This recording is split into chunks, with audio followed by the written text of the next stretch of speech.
It's about time. You want him out. Why?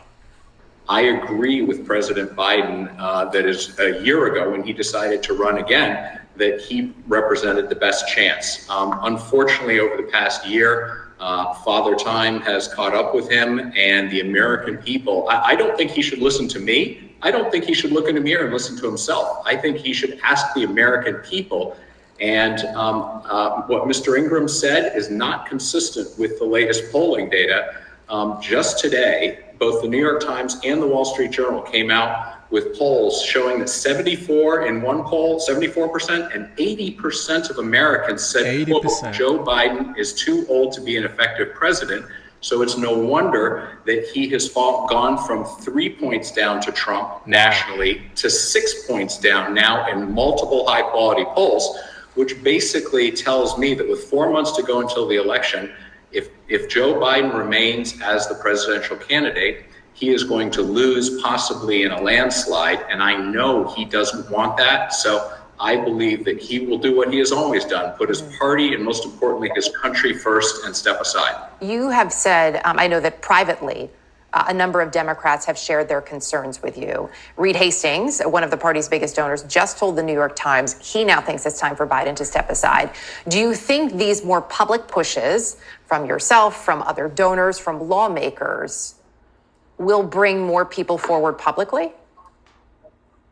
I think that the dam has broken and that more and more people will come out publicly. I can tell you with certainty that as recently as last Friday and Saturday after the debate, there were quite a few people who felt like it was just an off night.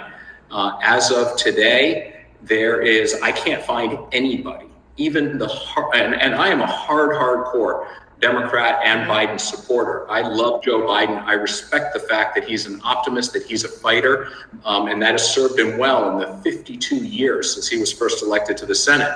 But it's different today, I'm afraid. The ship has sailed, and there is basically almost no support remaining for him as the candidate, not against him personally, but because nobody thinks he can beat Trump. And I think, unfortunately, that that's correct. But you didn't answer the question. Do you agree with Raul Grijalva, Lloyd Doggett, and Seth Moulton? The president should step aside. I had a hard time processing getting to that point with him, as I think anybody would who respects him so much. I would say, Mr. President, your legacy is set. We owe you the greatest debt of gratitude. The only thing that you can do now to cement that for all time and prevent utter catastrophe is to step down and let someone else do this. Because I think day one, we're back in a dogfight.